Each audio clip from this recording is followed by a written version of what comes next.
You know what time it is? It's Miller time. Make some noise! And today we're going to show you our beautiful 2011 Sprint Cup Series Dodge Penske Pretty damn awesome. race car. This has actual race history, 850 horsepower, 4-speed transmission, and it has been run since the actual race series. So we're going to have clips of that. We're going to show you the undersides and let you decide if you want to put this mean machine in your garage. Let's do it. Miller time. Miller time. One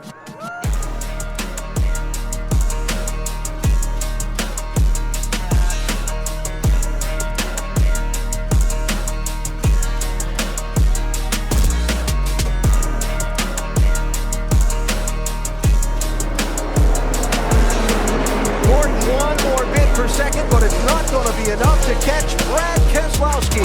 He wins. I don't want that flag, man. Somebody's got to have a flag.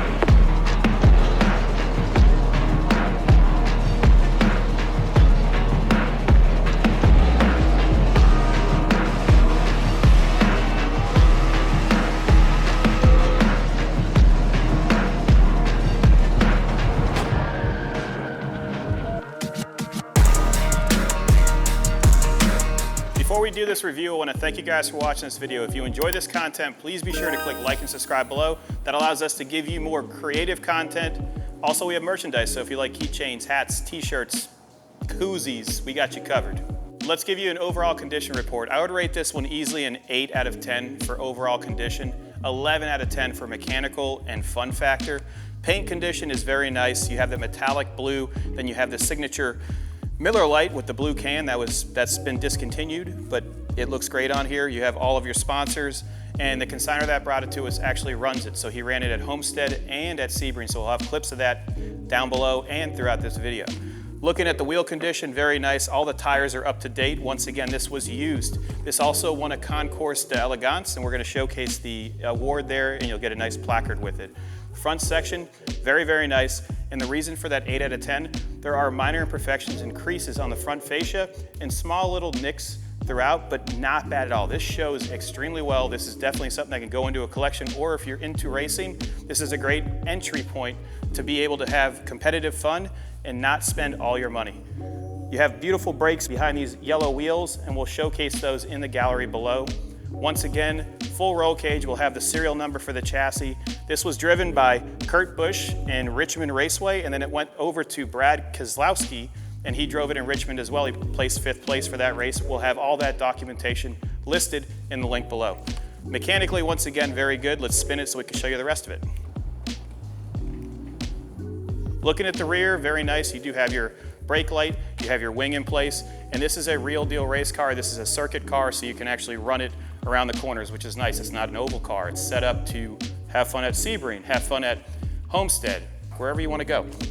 Underneath is very nice. It is spotless, so a lot of the components that normally would not be polished, the owner has polished and made it look even better.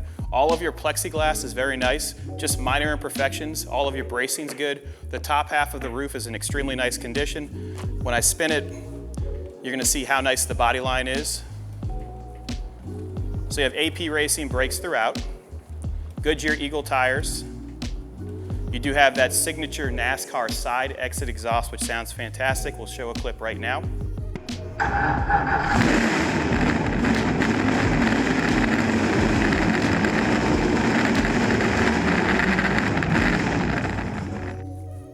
Looking at the paint condition on the passenger side, very, very clean. You're gonna notice in the photos, the actual windscreen has some, it looks like delamination, but that's not the case. It actually has pull-offs. So we're gonna leave those in place in case someone actually wants to use this during the race season, or, you know, playing around. Looking inside here, you do have a box for your cooling system. So if you have a cool suit, there's actually a system in place. You just have to plug it in and you're good to go. You just have to buy the actual suit that will fit you properly. It does have a larger size seat, so that seat will fit my actual body, so 210 pounds. I'll give you the actual size in the link below so you know what you're getting. All the plastics on the side are very clean. All of your fasteners are just fantastic. Penske did such a good job putting these race cars together. Let's continue on. So you have all the sponsors from the era from 2011. What I love about this car is this is the last of the carbureted cars. If you get a fuel injected one, so one that's newer, you need to have all the software to be able to keep up to date and to tune it, and that's all proprietary from Penske or whatever race team that, or race equipment manufacturer had. So they're not gonna give you that information. So most people would get a newer model car and put a carburetor on it. This one, you can tune it, you can have fun with it, and it's easy to maintain. Looking at the front fascia, you do have your stick-on headlights, you do have your lights here for driving at night, and then all of your grills are very, very clean, fantastic condition. The front splitter is actually in really nice shape. You can actually stand on that, which I'm not gonna do today, and it'll hold up. This is made to go 200 miles an hour. Let me spin it around, we'll show you inside the trunk so you can see the fuel cell. All right, let's pull these pins while it rotates. And I'll show you inside the trunk. So inside here, you do have a fuel cell. We'll have all of the information for if it's up to date, et cetera, in the link below. Look at all the carbon fiber components. We do have 98 octane in it right now. There's your filter, and then you have a mechanical pump up front. It starts up easily. What I recommend is to drain the carburetor when you store it and then fill it up before startup. You have a plug for your oil because this is a dry sump engine. So what that's gonna do is heat up your oil to a certain temperature, then you can prime the engine to get all the lubrication in there. It makes the oil thinner, then you can fire it right off. This one does start up easily. Look at all the bracing throughout. This is fantastic. I love race cars. Let's take a look under the hood. I'm gonna pull the pins. And then we'll pull up evenly. And you've got some nice aluminum brackets to hold it in place. Inside here, you're gonna have a 358 cubic inch Dodge 90-degree engine. So this is all aluminum, built by Penske. You can rev this to 9,000 RPM with the system in place. So you have two MSD boxes. That's for redundancy. You actually can change the pills. So I believe one box has 7,200, the other one has 8,000. But if you run it to 7,200, I believe the life expectancy of the engine is almost 8-fold. So that's probably what I would do if you're gonna run this.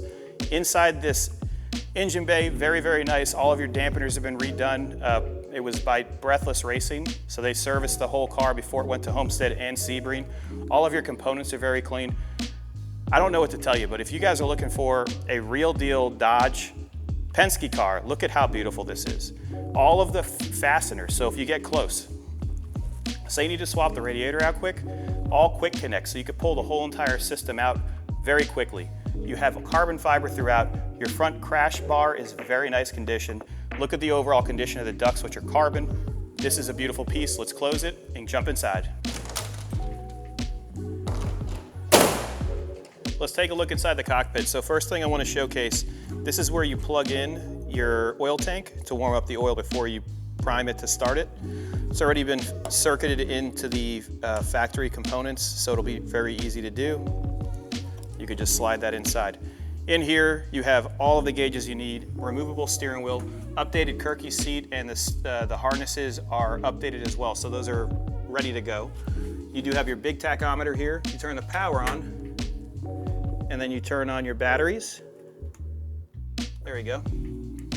So the lights will illuminate here. This is gonna give you your oil pressure, your water pressure, oil temperature, water temperature, and then you have your fuel PSI, so the pressure for the actual pump, your voltage, and then your tachometer right here. I love these gauges, they're fantastic. They'll tell you what's going on as you're driving, so if you have an over temperature, it's actually gonna flash at you. You have your 4-speed transmission, your fuel and fire safety suppression system, and then what I like about these units is all of the fuel systems are run inside the cabin, so that doesn't allow any debris or damage to cause issues while you're racing. Common sense. You have your dual MSD boxes up here. So one is set for, I believe, 7,200. The other one's set for 8,000. I'll break it down better in the description. To start it, you're gonna prime the system with your start box, with your starting switch. And then once you get enough oil pressure, you're gonna switch up your ignition. This is to select your boxes. So your A or B ignition box. And then you have your radiator fan, which will turn on the fans. They're super quiet. You also have your blowers here, so you can hook those up and have your blowers for inside the actual system. So you have your oil tank right here, the list goes on. We're gonna do the starting procedure. So in this case, we're gonna plug it in for about 30 minutes, 20, 30 minutes. This is not necessary in super hot climates, but I wanna show you guys the function here. Plug it in, You're gonna let the oil tank get hot. You're gonna unplug it because this has been plugged in for quite some time. And then you can tuck it inside. You're gonna go to the front of the car. So when we store a NASCAR or a race car, we drain the actual bowls out. Okay, so we're gonna come into the front. We've taken the air box off, the carbon fiber air box. You can see all of the Penske markings on the carburetor and throughout the engine. We drain these carburetors before storage. That's what you should do for any of these. If you're gonna use it, obviously you don't have to do that. So basically you pull these off, you're gonna fill these up with fuel, and we've already taken the back one out. We're gonna get our fuel.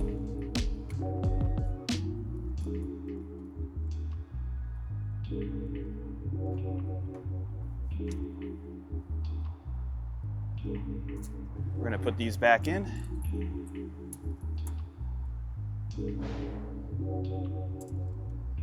So we're gonna get inside now.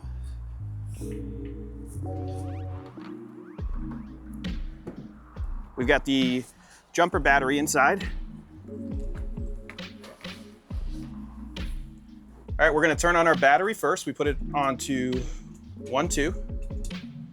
You've got your jumper battery here. We're gonna turn the power on. You're gonna see all the gauges sweep, and then we're gonna cycle the engine so we can build oil pressure. So we don't use ignition yet.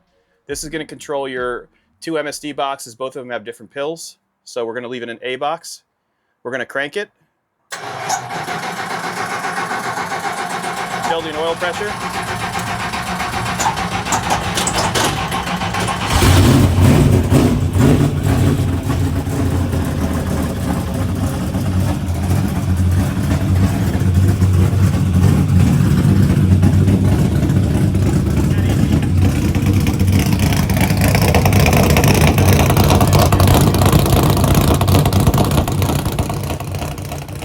The smoke you're seeing is because we just detailed the engine, so that's just degreaser that we have on the manifolds.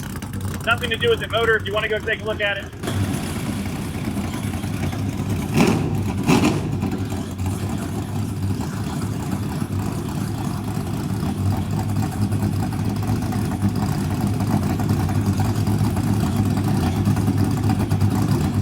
We've got good oil pressure. We're going to shut it off now. And that's how you start a NASCAR, when you let it sit. So if you're going to go to the track, you don't have to do what we're doing here. But most of the time, you're going to have this car sit for a month or two. You don't want to leave that race gas in there. That's why we fill the bowls before startup and drain them after use. So if you guys are interested in this car, you know what to do. Click on the link below. See you later.